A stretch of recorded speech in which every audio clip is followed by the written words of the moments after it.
अस्सलाम वालेकुम दोस्तों, दी हॉन्टेड आवर्स में खुशामदीद। मैं हूं अहमद। आगे बढ़ने से पहले और कहानी शुरू करने से पहले आप लोगों से गुजारिश है कि मेरे चैनल को सब्सक्राइब कर दें, बेल आइकॉन को ज़रूर दबा दें और आज की स्टोरी को लाइक कर दें। दोस्तों, आज की कहानी सलमान नामी लड़की की है जिसके साथ एक रात ऐसा खौफनाक वाक़या पेश आया जिसको वो सारी ज़िंदगी भुला नहीं सका। आगे की कहानी मैं सलमान के नज़रिए से ही सुनाऊंगा, तो आइए कहानी शुरू करते हैं। मेरा नाम सलमान है। मैं इंडिया हैदराबाद में रहता हूँ। ये बात आज से 8 साल पहले की है। मैं तब एक कॉल सेंटर में काम करता था। मेरी जॉब इतनी बुरी नहीं थी, लेकिन मेरे काम का कोई वक्त नहीं था। हमारी कंपनी को एक यूरोपियन कॉन्ट्रैक्ट मिला हुआ था जिसमें हमें उनका टाइम जोन फॉलो करना पड़ता था। शुरू में तो इस मुलाजमत में बहुत मज़ा आता था। दरअसल उस ज़माने में कॉल सेंटर्स का नया नया दौर शुरू हुआ था इंडिया में। मैंने ये सोच के कि चलो पॉकेट मनी ही मिल जाएगी, एक कंपनी में अप्लाई कर दिया और खुशकिस्मती से पहले ही एप्लीकेशन में जॉब मिल गई। बहरहाल, जैसे कि मैंने पहले कहा कि शुरू में तो काफ़ी मज़ा आ रहा था। बाद में डबल शिफ्ट की वजह से बेआरामी और सेहत पर असर पड़ने लगा। मैंने कोशिश करके एक दूसरी कोरियर कंपनी में जॉब कर ली। उधर मेरे लिए आसानी थी। 8 से 5 के बीच में काम था। सुबह ऑफिस पहुंच के डिलीवरी स्केड्यूल्स मिलते थे और फिर रवानगी होती थी। शाम में 5 बजे तक डिलीवरीज ख़त्म करके सीधा घर चला जाता था। एक दिन मुझे डिलीवरी स्केड्यूल दिया गया। निस्बतन पिछले स्केड्यूल से ये मुख्तलिफ था। इसमें डिलीवरीज कम थी। उसकी वजह ये थी कि आज की डिलीवरी कुंदन बाग नामी एक इलाके में थी जो कि हमारे इलाके से थोड़ा दूर था, इसलिए बाकी डिलीवरीज कम थी। खैर, कुंदन बाग में मेरे एक बहुत ही पुराने दोस्त जिसका नाम विष्णु था, वो रहता था।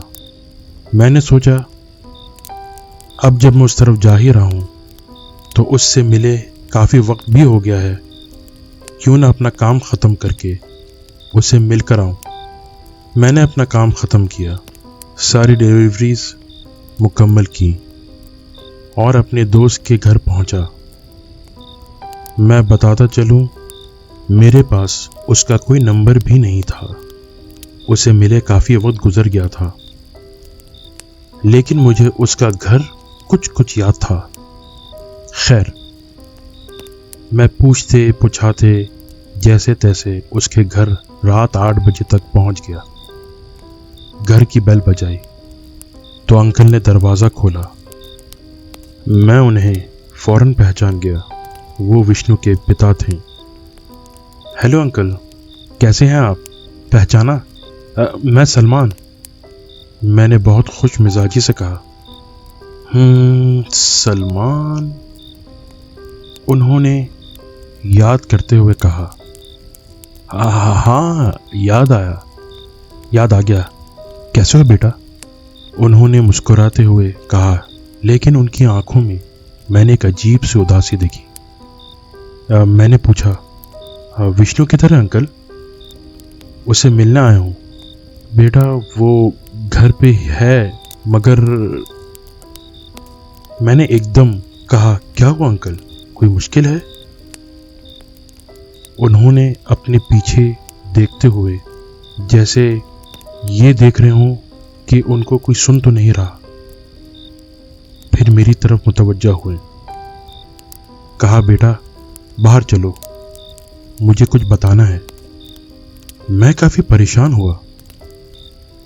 अंकल ने बताया कि आज से 2 साल पहले विष्णु अपने चंद दोस्तों के साथ कैंपिंग के लिए गया था जंगल में, और उधर वो खो गया था। काफी तलाश के बाद भी नहीं मिला। फिर गुम होने के 8 दिन बाद खुद ही घर आ गया। हमारी तो खुशी का ठिकाना नहीं था कि हमारा बेटा वापस आ गया। लेकिन मैंने गौर से उनको देखते हुए पूछा, लेकिन क्या अंकल? अंकल ने कहा, जब से वो वापस आया है बदल गया है। उसे कुछ याद नहीं रहता। उसको ये भी याद नहीं कि 8 दिन वो उस वीरान जंगल में कहाँ था।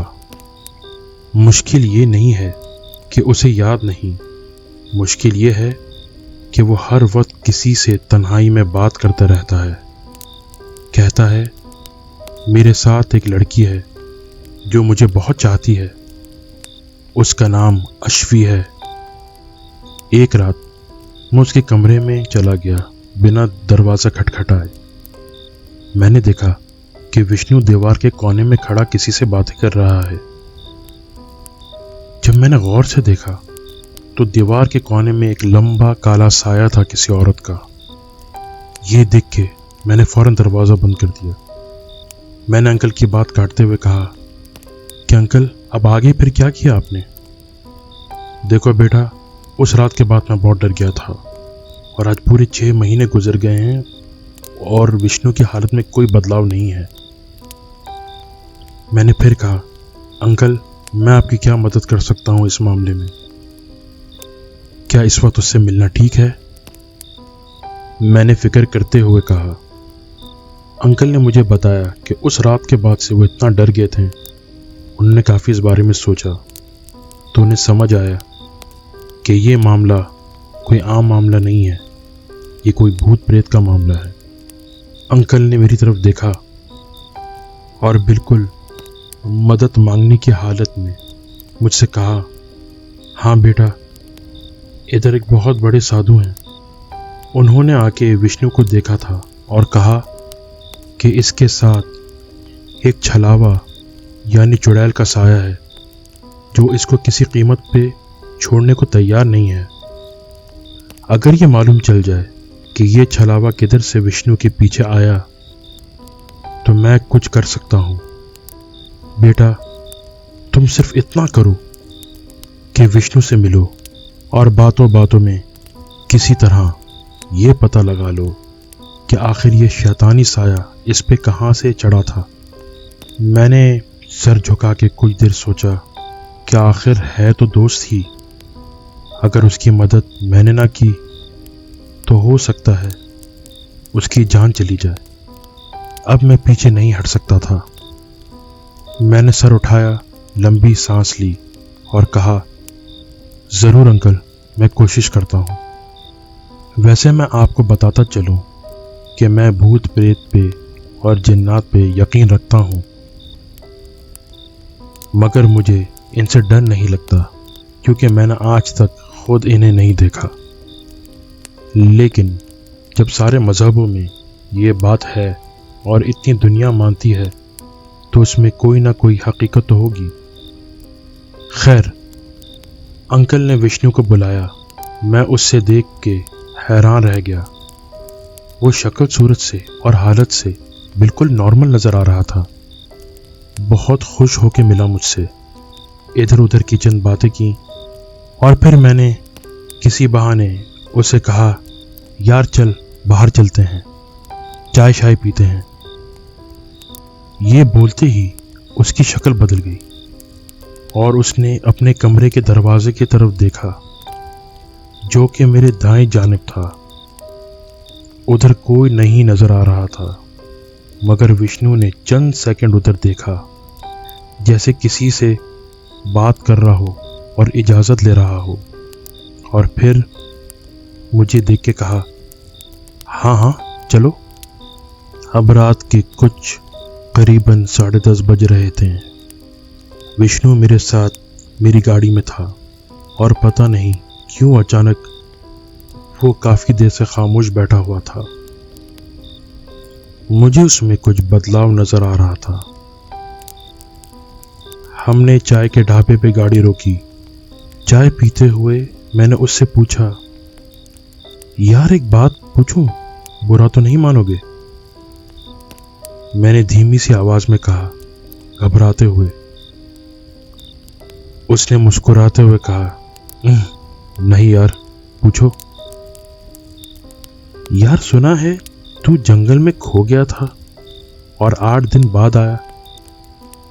मैं एक दोस्त के रिश्ते से पूछ रहा हूं, भाई 8 दिन तू कहाँ रहा? उसका चेहरा एकदम संजीदा हो गया। उसने बगैर मेरी तरफ देखते हुए कहा, अगर बता दूं तो किसी को बोलोगे तो नहीं? मैंने हंसते हुए कहा, नहीं यार। लेकिन अंदर से मैं बहुत घबरा रहा था, मेरा गला सूख रहा था। उसने कहा, गाड़ी स्टार्ट कर, मैं तुम्हें उधर लेके चलता हूं जिधर मैं 8 दिन रहा। मैंने गाड़ी स्टार्ट की और उसके बताए हुए एक छोटे से सुनसान इलाके में पहुंचा। उधर हर तरफ ऊंचे ऊंचे दरख्त ही दरख्त थे। रात के समय पे हर तरफ एक सुकूत तारी था। हर तरफ ना कोई आदम ना आदम की जात। रास्ता कच्चा था। थोड़ी आगे जाके सामने जब देखा तो एक घर नजर आया जो कि एक वीरान खंडर था। अब ना जाने मुझ पे ये काली रात और ये सन्नाटा एक दहशत तारी क्यों करने लगे थे। विष्णु ने मेरी तरफ देखा और कहा, उतरो गाड़ी से। मैंने घबराते हुए गाड़ी का दरवाज़ा खोला और आराम से उतरा और विष्णु के साथ घर की तरफ आहिस्ता आहिस्ता बढ़ने लगा। अभी मैं चलते हुए घर की तरफ बढ़ ही रहा था कि विष्णु ने एकदम से मेरे सीने पे हाथ रख दिया और कहा, बस यहीं रुक जाओ। मैं उसी वक्त रुक गया और पूछा, क्या हुआ? विष्णु ने कहा, वो तुम्हें अंदर आने की इजाजत नहीं दे रही। मैंने हैरानगी से इधर उधर देखा। विष्णु ने इशारा करके घर के ऊपर वाले माले की तरफ जो खिड़की थी उधर इशारा किया और कहा, देखो उधर। मैंने जैसे ही उधर देखा, खिड़की के अंदर खूब अंधेरा था, मगर कार की हेडलाइट्स खिड़की की तरफ पड़ रही थी। मुझे अंधेरे के अलावा कुछ नजर नहीं आ रहा था। मैंने हैरानगी से कहा, यार कुछ नजर नहीं आ रहा। उसने गहरी आवाज में अजीब सी मुस्कुराहट के साथ कहा, गौर से देखो। मैंने जब फिर देखा तो उस अंधेरी खिड़की के अंदर से एक औरत नमूदार हुई। सफेद आंखें, सफेद चेहरा, ऐसा चेहरा जैसा जला हुआ हो। उसके चेहरे पे शैतानियत वाज़े थी, इतनी शैतानियत जिसको बयान नहीं किया जा सकता। मेरा खून सूख गया, हलक खुश्क हो गया, दिल इतनी तेज धड़कने लगा कि मालूम होता था कि अभी बंद हो जाएगा। पूरे जिस्म पे एक कपकपी तारी हो गई। वो खिड़की से बाहर हवा में उड़ते हुए आहिस्ता आहिस्ता मेरी जानिब आई। उसका काला लिबास हवा में हिल रहा था। वो आहिस्ता आहिस्ता मेरे जानिब आई और जमीन पे उतर के मेरे बिल्कुल सामने खड़ी हो गई। मैं एक बुत बन चुका था। ना मैं हिल सकता था और ना ही चीख सकता था। मैंने ये मंजर कभी पहले देखा ना था। अब वो बिल्कुल मेरे चेहरे के सामने खड़ी थी। मैं उसे देखते देखते इस सदमे से बेहोश हो गया। जब मुझे होश आया तो विष्णु की आवाज सुनाई दी, उठ उठ यार सलमान, उठ। मैं उठा और घबराहट में इधर उधर देखा। आसपास कोई न था, वो औरत भी नहीं थी। मैंने घबराते हुए कहा, यार विष्णु, ये क्या था? विष्णु ने बड़े आराम के लहजे में मुस्कुराते हुए मुझसे कहा, सब्र कर, सब बताता हूं। वो खड़ा हुआ और आहिस्ता आहिस्ता घर की तरफ चलते हुए उसने बताना शुरू किया। आज से चंद साल पहले दोस्तों के साथ जब मैं कैंपिंग के लिए इधर आया था, हम ट्रैकिंग के लिए ऊपर पहाड़ की तरफ गए थे। ट्रैकिंग के वक्त मैं ग्रुप से बिछड़ गया और खो गया जंगल में। एक दिन तो उस खौफनाक जंगल में गुजारे, लेकिन फिर एक सुबह जब मैं रास्ता ढूंढ रहा था और ढूंढने की कोशिश कर रहा था, उसी वक्त मुझे किसी की सरसराहट महसूस हुई। मैं समझा कोई जानवर होगा, लेकिन अगली आवाज आते ही मेरे सामने एक खूबसूरत हसीन औरत आके खड़ी हो गई। मुझे लगा ये आसपास के गांव की कोई लड़की होगी। मैंने उससे रास्ता पूछा। उसने अपना नाम अश्वी बताया और कहा, आओ मेरे साथ, मेरे घर चलो, मैं तुम्हें रास्ता दिखाती हूँ। मैं उसके पीछे चलते चलते इसके घर आ गया। मेरे दोस्त सलमान, ये वही घर है। ये वही घर है जहाँ मैं 8 दिन उसके साथ रहा। पता नहीं क्या बात थी उसके हुस्न में कि मैं उसकी तरफ खिंचता चला गया। मुझे समझ आ गया, जो उस चुड़ैल का असल रूप मुझे नजर आ रहा था, विष्णु को उसके बारे में कुछ नहीं पता था। विष्णु को उसका एक फर्जी अक्स नजर आ रहा था जो एक हसीना के रूप में था। विष्णु ने आगे कहा, मैं उसके साथ इस घर पे रहा। हमने दिन रात प्यार मोहब्बत की और फिर एक दिन मैंने उससे कहा, देखो मेरे पिताजी परेशान होंगे, मेरे लिए घर जाना ज़रूरी है, तुम भी मेरे साथ घर चल सकती हो। मगर हैरत है, पिताजी समझते हैं मैं पागल हूँ, उनको अश्वी नज़र ही नहीं आती। खैर, अब तो तुम्हें सब पता चल गया। उम्मीद है तुम किसी से कहोगे नहीं। चलो, बहुत देर हो गई है, घर चलते हैं। और सुनो, अश्वी को तुम पसंद नहीं आए, वो तुम्हें मारना चाहती थी। ये सुन के मेरी आंखें फट गईं। उसने फिर मुस्कुराते हुए कहा, घबराओ नहीं, मैंने कह दिया है, ये मेरा दोस्त है, इसे कुछ मत करो, वो अब तुम्हें कुछ नहीं करेगी। हम गाड़ी में बैठे। मैं अभी अपनी सीट पे बैठा ही था और सीट बेल्ट लगा रहा था कि मैंने फ्रंट मिरर पे देखा तो वही चुड़ैल, वही खौफनाक चेहरा लेके मेरी गाड़ी की पिछली सीट पे बैठी थी। मैं दंग रह गया। विष्णु ने मेरी तरफ देखा और कहा, घबराओ नहीं, गाड़ी चलाओ। मैंने गाड़ी चला दी। वो रात इतनी लंबी और भयानक थी कि मेरे पास बयान करने को अल्फाज नहीं है। मैं घबराया हुआ बैठा था, गाड़ी चला रहा था। रात का अंधेरा, विष्णु मेरे साथ बैठा था खामोश, और वो चुड़ैल जब भी मैं आईने से देखूं तो मुस्कुरा के मुझे देख रही थी।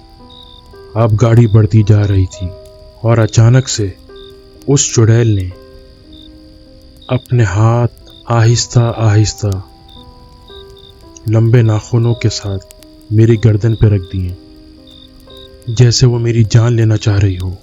उसी वक्त विष्णु ने एकदम से उसकी तरफ देखा और कहा, क्या कर रही हो? ये सुन के वो अपनी शैतानी हंसी हंसते हुए पीछे हो गई। मैं पसीने और घबराहट से मरने वाला हो गया था।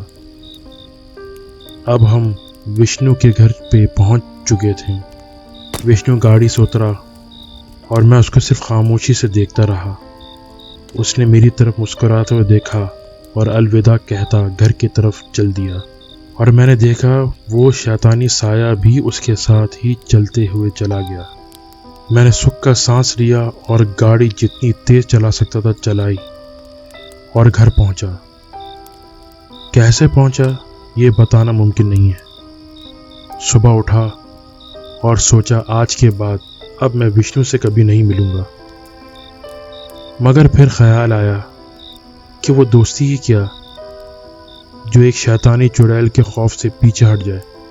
मैंने विष्णु के पिता को कॉल किया और कल रात होने वाला सारा वाक़या सुनाया और सारे की सारी डिटेल्स दे दी। उन्होंने मेरा बहुत शुक्रिया अदा किया और फ़ोन रख दिया। चंद दिनों बाद मैंने फिर अंकल को कॉल किया। उन्होंने बताया कि वो जो पंडित जी थे उन्होंने तुम्हारे बताए हुए सारे कहानी के मुताबिक कुंदन बाग के उस खंडर में जाके अपनी पूजा पाठ करी और उस घर से उस काले चुड़ैल के साये को निकाल दिया। वो पूजा पाठ खत्म होते ही विष्णु भी सही हो गया।